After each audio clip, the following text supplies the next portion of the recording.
이어서 수직선에서의 외분점에 대해서 알아보도록 하겠습니다.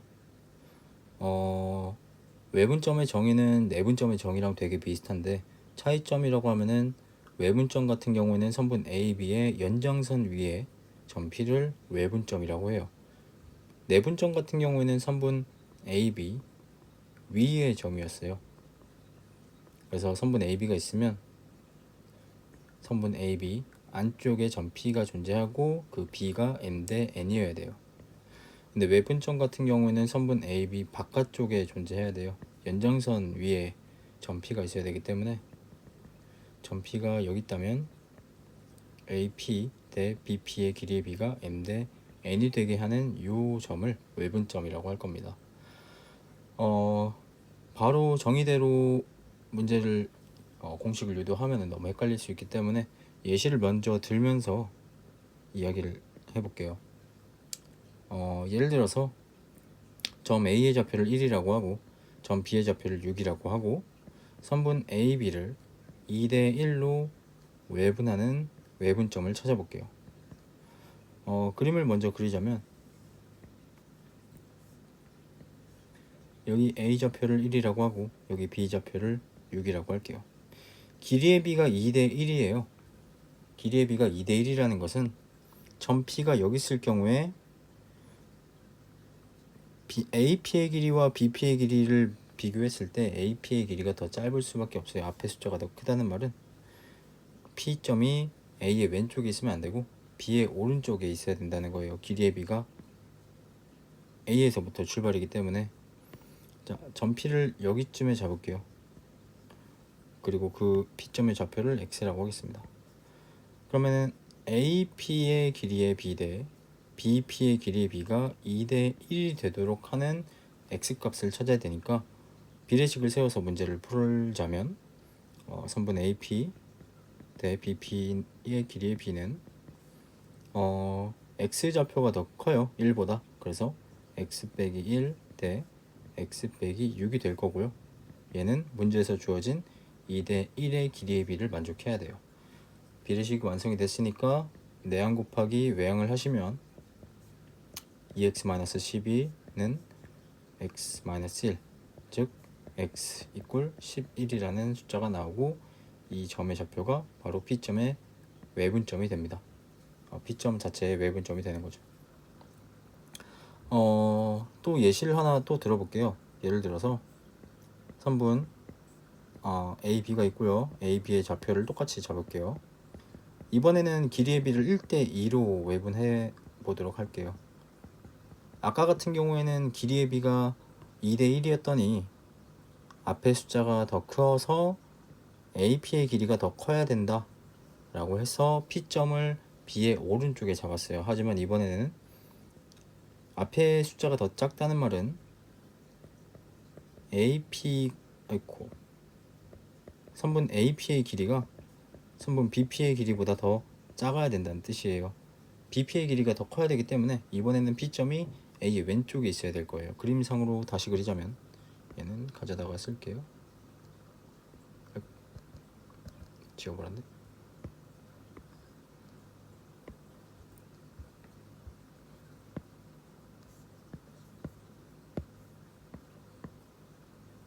자, 이번에는 P점이 여기쯤에 있어야 될 거예요. P점이 여기쯤에 있어서 AP 대 BP의 길이 B가 1대 2가 되도록 하는 점 P X좌표를 찾는 거죠. 자, 그러면 정의대로 따지자면 선분 AP 대 BP는 이번에는 X가 제일 작은 값이기 때문에 선분 AP는 1 빼기 X가 될 거고요. 또 선분 BP는 6 빼기 X가 될 거예요. 이 길이의 B가 1대 2가 되도록 하는 X값을 찾으시려면 비례식을 세웠으니까 내항 곱하기 외항을 이용하면 6-x 이꼴 2-2x x는 -4가 되겠네요. 이런 식으로 외분점의 수직선상에서의 외분점을 구하는 것은 숫자가 그냥 대놓고 나와 있으면은 별로 어려운 일은 아니에요. 비례식만 잘 세우면 되기 때문에. 하지만 문제는 우리가 실제로 풀어야 되는 문제는 X좌표나 A좌표나 B좌표가 안 나와 있을 수 있고 길이의 B가 안 나와 있을 수도 있기 때문에 일반적인 모든 케이스에 대해서 우리가 매분점을 구하시려면 내분점에서 했던 것과 같이 공식 유도를 해야 돼요. 그래서 공식 유도를 천천히 한 번씩 해보겠습니다. 일단 외분점을 구하기 위해서 점 A와 B를 잡을 건데, 이번에도 똑같이 A라는 점을 x1, B라는 점을 x2라고 잡을게요. 이 두 점에 대해서 선분 AB를 M 대 N으로 외분하는 외분점 PX를 찾아보겠습니다. 자, 그러면 정의대로 따지자면 선분 AP 대 BP의 길이의 B가 M 대 N을 만족하는 점 P를 찾아야 돼요. 내분점에서랑 똑같은 식에서 출발하긴 하는데 점 P 자체가 선분 AB의 연장선 위에 있어야 되기 때문에 절대값을 벗기는 데 있어서 살짝 차이점이 있습니다. 정의대로 따지자면 수직선에서 두 점 사이의 거리에 의해서 x-x1 대 절대값 x-x2의 길이의 B가 M 대 N이 돼야 되고, 경우의 수를 조금 나눠 볼 거예요. 예를 들어서 총 4가지 경우의 수를 생각할 수 있어요. x1보다 x2가 클 때 m이 n보다 더 큰 경우가 있어요. 그래서 이것도 만족하면서 이것도 만족하면 방금 썼던 절대값 식이 어떤 식으로 바뀌냐면, 앞에 숫자가 더 크다는 말은 x1이 왼쪽, x2가 오른쪽에 있는 거고, 점 P는 x2보다 더 오른쪽에 있어야 돼요. 그래야지 x1에서부터 출발하는 길이의 B가 더 클 거예요. 그래서 이 경우 같은 경우에는 x1 그리고 x2 그리고 x 순서대로 점점 커질 거예요. 그래서 이 경우는 절대값이 어떻게 사라지냐면, 위에 있는 식 절대값을 없애면서 다시 써볼게요.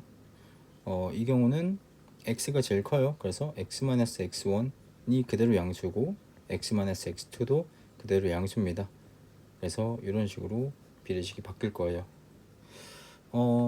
두 번째 경우는 x1이 똑같이 x2보다 작으면서 이번에는 m이 n보다 더 작을 때를 따져볼게요. 이 경우는 방금 위의 경우에서 x1과 x2의 위치는 똑같지만 외분점이 이번에는 x1의 왼쪽에 있어야 돼요. 그래서 이번에는 x가 제일 작습니다. 그래서 절대값을 각각 벗겼을 때 부호가 반대로 다 바뀌어야 돼요. 마이너스 x 플러스 x1 대 마이너스 x 플러스 x2는 m 대 n이라는 비례식이 될 거예요. 자, 또 다른 경우로 생각해 볼 수 있겠죠. 이번엔 x1이 x2보다 더 클 때도 생각해 볼 수 있어요. 이때에 대해서 m이 n보다 더 클 때랑 m이 n보다 더 작을 때를 각각 따져볼게요. 세 번째 경우 같은 경우에는 x2가 더 왼쪽에 있어야 되고 x1이 더 오른쪽에 있어야 됩니다.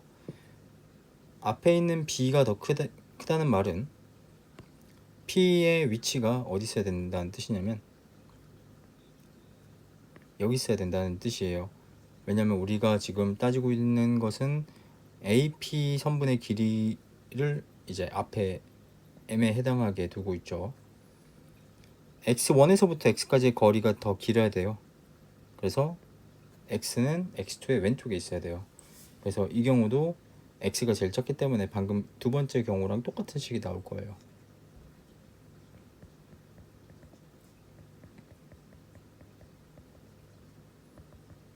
자, 그럼 마지막으로 이번에는 x1이 x2보다 더 크면서 m이 n보다 더 작은 경우를 따져볼게요. 자, 그림상으로는 이렇게 될 거고요. 앞에 있는 m의 b가 더 작다는 말은 x1에서부터의 x까지의 거리가 더 작다는 뜻이에요. 그래서 이 경우는 x가 x1의 오른쪽에 있어요. x값이 제일 크기 때문에 첫 번째 경우랑 똑같은 경우일 거예요.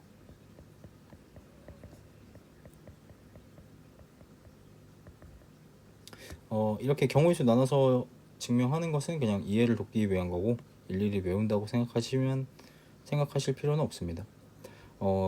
여기 있는 네 가지 경우의 수를 다 보시면 사실 다 같은 비례식이에요. B에서는 같은 숫자를 곱하거나 나눠도 되기 때문에 잘 보시면은 여기 있는 두 번째, 세 번째와 첫 번째, 네 번째가 똑같이 생겼고요.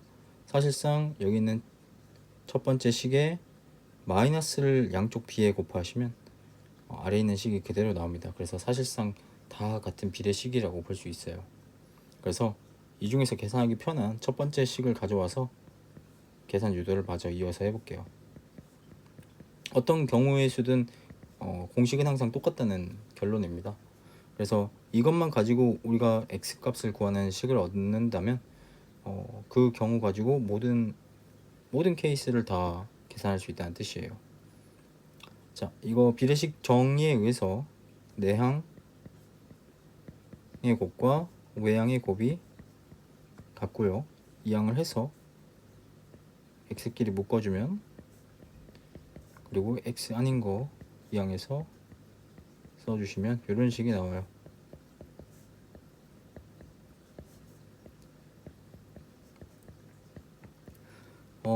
요 모양을 보시면 내분점에서 보던 식과 똑같이 생겼는데 차이점이라고 하면 여기 부호만 서로 반대입니다.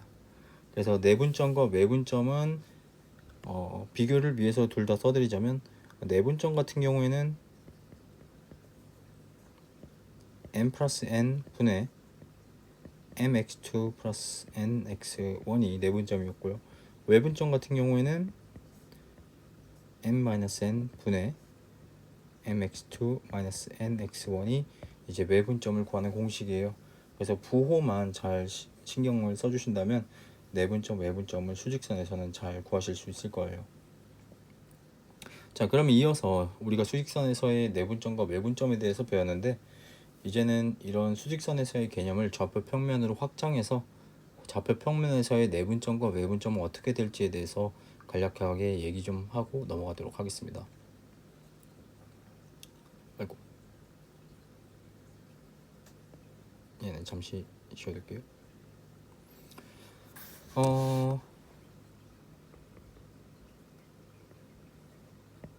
자, 이미 두 점이 있다고 할게요. A라는 점은 x1, y1이라고 할 거고요. B라는 점은 x2, y2라고 할게요.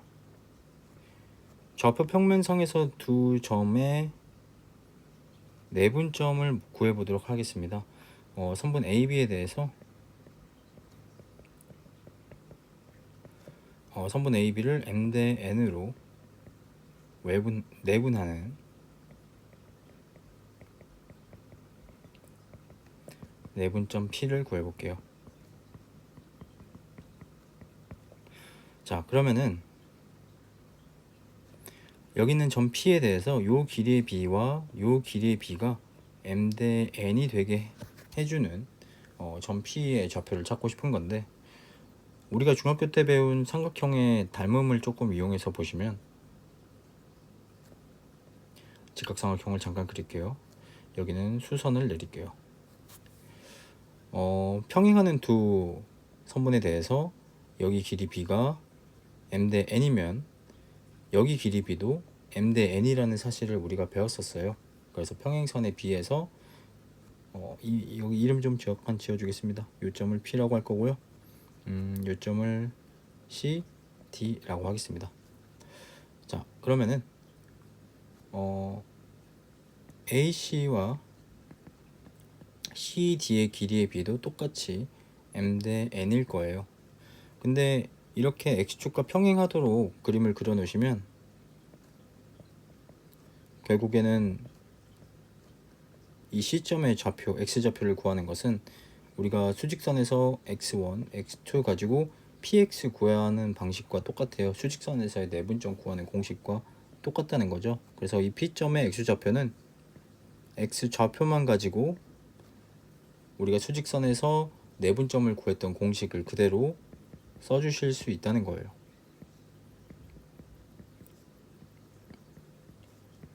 이러면은 P점의 X좌표는 끝난 거죠.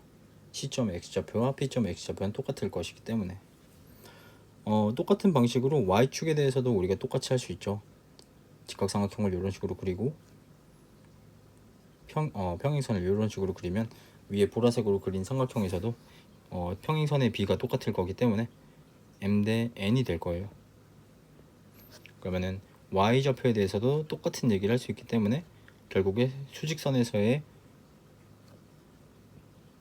내분점과 외분점을 구하는 공식을 그대로 x좌표나 y좌표에 대해서 갖다 쓸 수 있다는 뜻입니다. 그래서 사실상 수직선에서 내분점, 외분점 공식을 이제 유도하는 방법을 이해하실 수 있다면 좌표 평면상에서도 쉽게 찾으실 수 있으실 거예요. 그래서 우리가 사실상 외우는 공식은 요거라고 생각하시면 되고, 내분점, 외분점 같은 경우에는 공식을 외우는 거는 그렇게 어렵지 않을 거예요. 근데 공식을 적용하는 데 있어서 부호가 헷갈리거나 계산하는 대상이 헷갈릴 수 있어요. 그래서 그거에 대해서 살짝 말씀만 드리자면, 예를 들어서 x1, y1 이라는 a점과 x2, y2라는 b점이 있고요. 선분 AB에 대해서 m 대 n으로 내분하는 내분점을 한번 구해보도록 하겠습니다.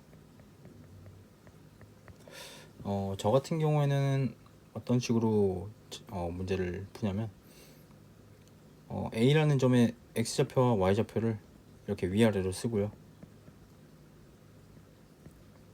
사이에 M 대 N을 써요. 그래서 우리가 X자로 곱한다는 것을 기억하기만 하면 이런 식으로 X자로 곱하고 X좌표를 쓰고, 이런 식으로 X자로 곱하고 Y좌표를 쓰고 하시면은 살짝 계산하실 때 X좌표나 Y좌표에 마이너스가 있다고 하더라도 내분점이나 외분점을 계산하는 데 있어서 조금 계산 실수를 덜 하실 수 있을 것 같아서 이런 식으로 계산해 보는 건 어떨까 라고 추천드립니다. 이상으로 내분점, 외분점, 그리고 좌표 평면에서의 내분점, 외분점까지 마쳤고요. 다음에는 무게중심, 삼각형의 무게중심을 우리가 좌표 평면에서 어떻게 구할 것인지에 대해서